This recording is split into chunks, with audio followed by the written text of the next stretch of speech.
নতুন ট্রেন্ড আর বৈচিত্র্যময় ডিজাইনের মিশেলে জমে উঠেছে এবারের রাজধানীর ঈদ বাজার। মেয়েদের পোশাকের দিক থেকে এবার বেশি নজর কাটছে ভিনদেশি স্টাইলিশ সালোয়ার কামিজ। এসেছে নান্দনিক ডিজাইনের সারারা, গারারা আর কট সেটও। থ্রি পিসের মধ্যে ফার্সি স্টাইলের নতুন প্যান্ট এসেছে, তারপর হচ্ছে নিউ কিছু কালার এসেছে, তারপর টু পিস ভালো এসেছে। কটের মধ্যে তো কতগুলি কালেকশন আসছে, কুর্তি আসছে নতুন, এগুলি খুব ভালো যাচ্ছে আমাদের এই বাড়িতে। এক্সক্লুসিভ কালেকশনের পোশাক যেন মিস না হয়ে যায়, তাই রমজানের শুরু থেকেই রাজধানীর শপিং মলগুলোতে ক্রেতাদের আনাগোনা চোখে পড়ার মতো। ফার্সি সালোয়ারের মধ্যে লাইক পাকিস্তানে অনেক ট্রেন্ড ফার্সি সালোয়ার, প্লাস বাংলাদেশেও এই ট্রেন্ডটা এখন চালু হয়েছে। সো ওই টাইপের কিছু খোঁজার চেষ্টা করতেছি, প্লাস হচ্ছে দেশীয় ফিউশন আর কি ক্রিয়েট করে আর কি একটা নতুন কিছু।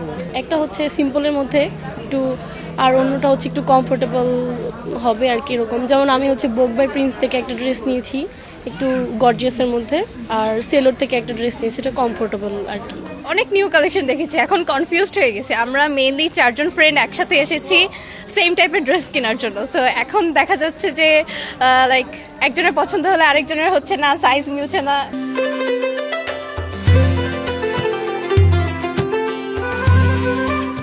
গরমের কথা মাথায় রেখে অনেকেই ঝুঁকছেন আরামদায়ক পোশাকের দিকে। পাকিস্তানি ড্রেসগুলো এবার ট্রেন্ডিতে চলছে, তাছাড়া একটু গরম পড়বে তো এটার জন্য একটু কমফোর্টেবল ফিল হয়, এমন কাপড়ই সবাই খুঁজতেছে। দিন বাড়ার সঙ্গে সঙ্গে বাড়বে ভিড়, সেই সঙ্গে বাড়বে বিক্রিও, এমনটাই প্রত্যাশা ব্যবসায়ীদের। অন্তরা সেন, সময় সংবাদ, ঢাকা।